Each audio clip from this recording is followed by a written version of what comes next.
What's going on, everybody? This is Jordan, one half of the show Around the ATL.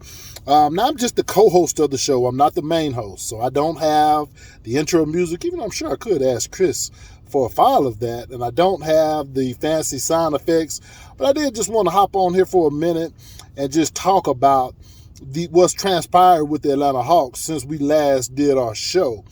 That's what I'm talking about, ladies and gentlemen. These last two games, the Atlanta Hawks have looked more like the team that was 2 games and Sean Wrong having his foot in the way, causing Trae to get injured, from reaching the NBA Finals last season. The first of these 2-game win streak was a big-time 121-114 win over the world champion Milwaukee Bucks on Martin Luther King Day. It was a thrilling comeback win. My offensive player of the game for that game is Trae Young, of course. 30 points, 11 assists, made all 14 of his free throw attempts. I'm looking at my tablet here as a stat, so y'all wonder why I'm not looking at the camera when I read those off. And just an outstanding comeback win. The Hawks were down 12 points at the half and just put it all together in the second half and came back to stun the Milwaukee Bucks. My defensive player of that game was Onyeka Big O Double O Okongwu. He had 12 points, but he had 7 rebounds and 3 block shots. Also had a steal. And he just played great basketball, especially defense on Giannis down the stretch. I'll have more on that in just a second.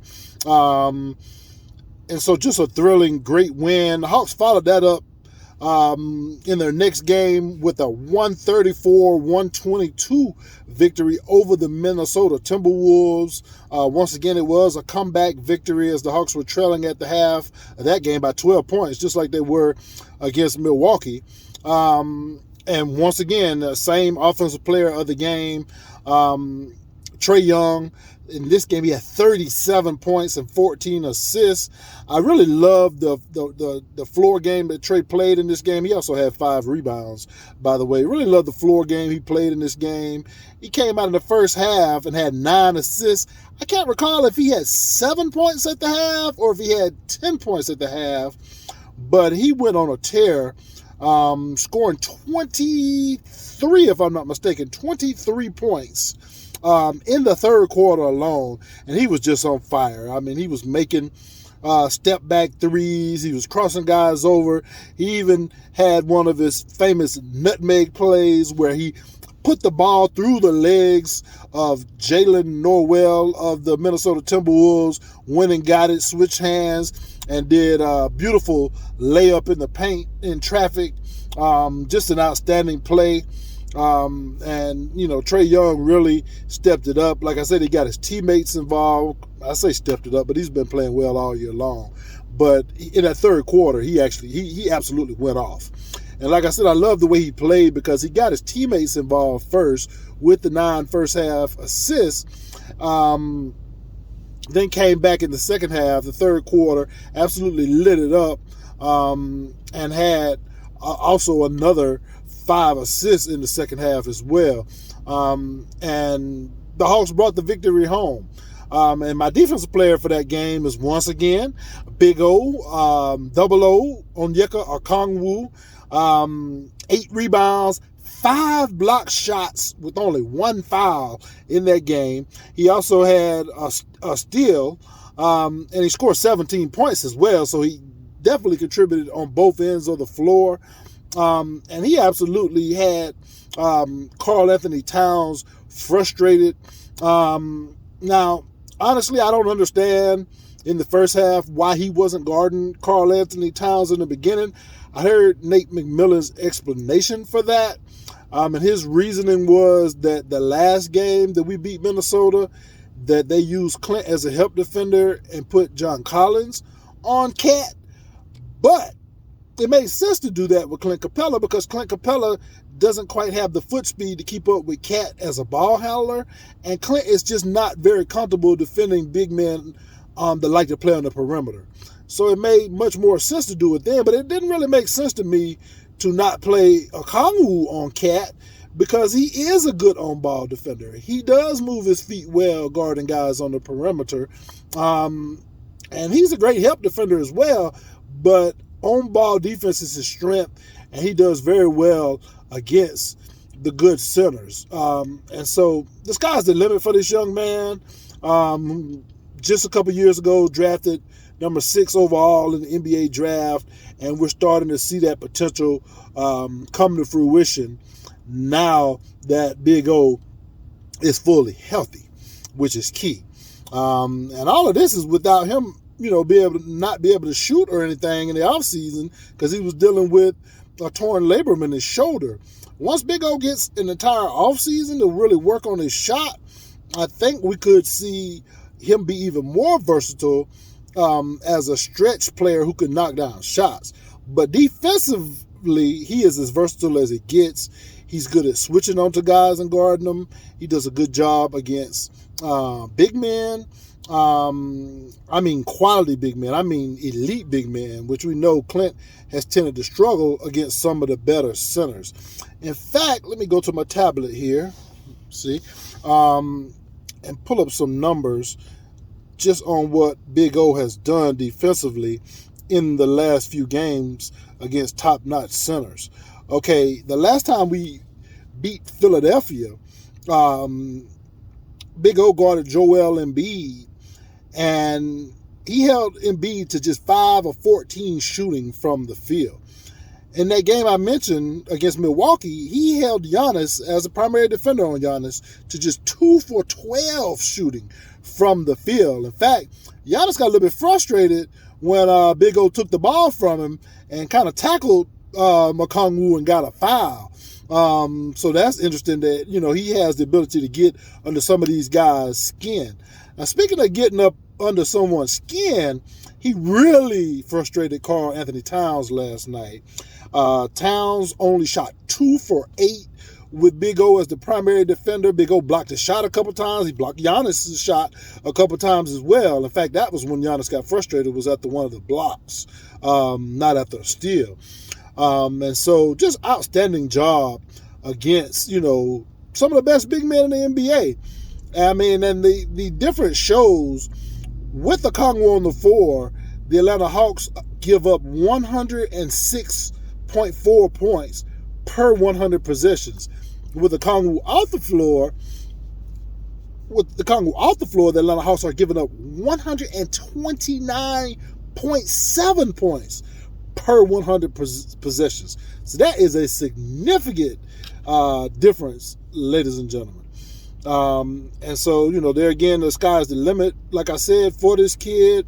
My only concern is, Nate, after the game coming out and being asked, and he immediately said that, Clint is our starter when he gets back, which I don't quite agree with. I mean, if this team continues to roll, let's say this, Clint takes another couple games to come back and this team is on a 4-game win streak, why would you change?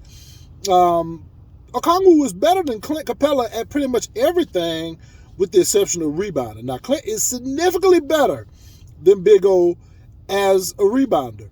But when it comes to protecting the rim, Okongwu is blocking over 3 shots per 100 possessions.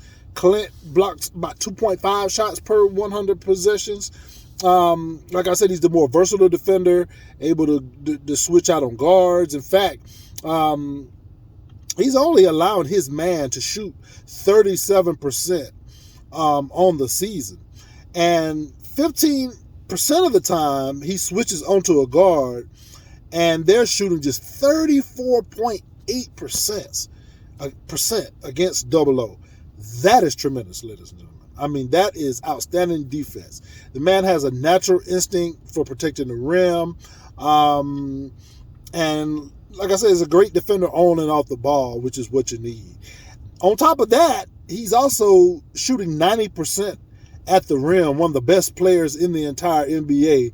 Granted, he hadn't had as many looks as some other guys because he's been out, but that's still a tremendous conversion rate at the rim, as opposed to Clint, who's shooting around I have to look it up, but if I'm not mistaken, 67% at the rim, I think it is, which I know is one of the worst big men in the entire NBA.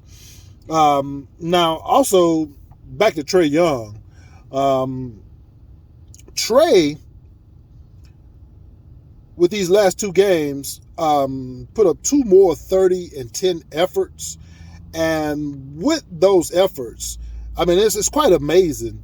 But Trae is now, granted, let me quantify this stat. The all-time leader in 30-point, 10-assist games has to be Oscar Robertson, because Oscar Robertson averaged 30 and 10 in 5 different seasons. But unfortunately, we don't have the individual game logs going that far back, so I'm not sure exactly how many 30 and 10 games Oscar Robertson has, which we were just talking about Okongwu. Oscar Robertson's nickname is the Big O. He's a Hall of Famer. So from talking about one Big O to another Big O.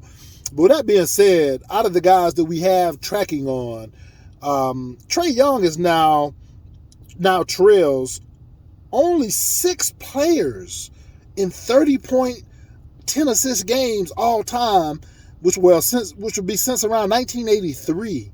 When we actually got the tracking game log wise to get this, compile this stat. The only guys ahead of Trae Young, ladies and gentlemen, are James Harden, LeBron James, Russell Westbrook, Magic Johnson, Allen Iverson, and Isaiah Thomas. And Isaiah Thomas just has one more game, 43 games with 30 points, 10 assists. Trae Young has 42. And so he'll pass Isaiah Thomas before this season is over. Allen Iverson only has 47. Just 5 more than Trae. He'll pass him before this season is over. Magic Johnson just has 55. He has a chance to be passed before this season is over as well, which is just absolutely crazy when you think about it. Trae Young has more 30 and 10 games than Chris Paul, Dwayne Wade, Damian Lillard, Kevin Johnson, Michael Jordan, Tim Hardaway, and Larry Bird, and Stephen Curry. I mean, these are guys we're talking about Hall of Fame players. And also, the guy that likes to smoke hookah that plays for Dallas, Trae has more 30 and 10 games than he does as well. In fact, Trae has 15 more 30 and 10 games than Mr. Hookah Doncic. I mean, it's just crazy. It's just mind-blowing to think about that particular stat. We truly have a special superstar player with the Atlanta Hawks, and it's just going to be so fun to see him to continue to grow, because he's not done getting better yet, ladies and gentlemen. He is still evolving. He's still learning, controlling tempo. He's still learning, when he should go into a playmaking mode and just strictly set up his teammates versus when he should take over the game. And all that, and he does a great job at it now, but all that would just continue to get better as he grows as a basketball player. So I'm just excited, you know what I mean, with what the Atlanta Hawks have done. Now we have the Miami Heat up next. In my opinion, the absolute key to that ball game will be getting off to a quicker start. I'll be honest with you, I was a little hot last night when we gave up 42 points in the first quarter to Minnesota. As I stated, we were down 12 to Minnesota, came back and won. We were down 12 against Milwaukee and came back and won. If we can actually get off to a good start in the first quarter and not get down, I think we have a good chance at running this win streak to 3 games. Now, people say, well, 2-game win streak is not a big deal. Well, it is for this team, because it's been almost 2 months since the Hawks won 2 games in a row. And the fact of the matter is they are 7 games out of the playoff spot, the 6th spot, to avoid the play-in games. And if they're going to have any chance to make up that 7-game ground, we're going to have to rattle off several wins in a row. So, you can't win 10 until you win 2 and 3 and 4. So each win is very important in that process. Like I said, I just want to see this team keep it going. Hope that, Clint coming back doesn't mess up the continuity. I am a little concerned that Okongwu will not be able to get the minutes he deserves once Clint gets back, because Nate typically plays Clint 28 to 30 minutes a game. Even at 28 minutes, let's go with the low end, that still leaves only 20 minutes at the center position, which is not enough time for Okongwu, to be honest with you. Not to mention the fact that since he's been here, Nate has always played John Collins and Danilo Gallinari together for stretches, which would take some more of those center minutes away. But with that being said, Nate needs to find time for this guy to play more. He's absolutely making a difference on both ends of the floor, and his energy is contagious. I mentioned Karl Anthony Towns being frustrated. Karl Anthony Towns was assessed a technical and a flagrant for trying to kick at Okongwu. He was so frustrated after Double O blocked his shot at one end, then came down on the other end and got the basket and the foul, and let him know about it. And the fact that he has the ability to get under these top-notch players' skin is a good thing. You want to be able to affect your opponent mentally. And so, like I said, the sky's just the limit with this guy. So the Hawks certainly need to find time for Okongwu, even when Clint Capella gets back. Now, as I stated, Clint is a much better rebounder than Double O, but when John Collins and DeAndre Hunter crashed the boards, particularly like they did against Milwaukee, where they combined for 21 rebounds, 9 of those were DeAndre Hunter. And then last night, they combined for 12 rebounds in the second half. Hunter didn't have any in the first half, but John Collins had 12 for the game. So with 7 of those coming in the second half. So when our forwards rebound like that, we can certainly make up for the lack of rebounding. And I just feel like Double O provides so many other intangibles that he needs to be playing. He really needs to be playing at least 24, 25 minutes a game minimum. So don't quite know how Nate's going to get that done with all of the talent we have. Obviously, John Collins is going to play his 28 to 30 minutes a game. Gallo's going to play some. But in my opinion, Nate needs to cut some minutes from Clint, maybe cut a couple from Gallo to make sure Okongwu gets his time. And if it were up to me, I'd go ahead and start Okongwu. But, we know Nate has a tendency to stubbornly lean on his veterans, so I wouldn't get my hopes on him starting anytime soon. Well, that's all I got for right now on the Hawks. Certainly hoping that we can run this win streak up. Oh, did I mention to you guys that the Georgia Bulldogs are national champions in college football? In fact, I saw a tweet that made me laugh. It said that why do they call UGA the national champions? Clearly, they're the world champions. Ain't no jokers from France going to line up on this football field and beat these dogs, which I totally agree with. And so, once again, congratulations to the world champion Georgia Bulldogs. In fact, quick note on that real quick. I'm seeing some fans actually groan and complain when Stetson Bennett announced that he was coming back to school. Now, granted, I'll be honest with you, I was a JT Daniels guy. I felt like he was the NFL-style quarterback. I loved what he did and the chemistry he had with the players last year, and so I wanted him to play. But Stetson Bennett, ladies and gentlemen, has earned the benefit of the doubt. He won the national title. He beat Alabama. He made a key throw in that game to A.D. Mitchell for a touchdown. He stepped up in the clutch. And so I can think of a whole lot more things to complain about and a whole lot more worse scenarios than a world champion quarterback returning to school to be a fifth-year senior. So with that being said, Georgia fans, relax. Enjoy this championship. We are champions of the world. And the fact of the matter is, for every player that leaves UGA, there's going to be many players lining up to play here at UGA. So don't sweat the transfers. Don't sweat the guys that have gone to the NFL. These dogs will be in the mix once again next season. And who knows? We may just repeat and be back-to-back champions. Oh, by the way, the Braves are also World Series champions too. And so Atlanta, Georgia is Wintersville, USA, the city of champions, in Georgia, the state of champions. Appreciate everybody tuning in. Be on the lookout for our next real episode of Around the ATL. Peace up. A-Town down.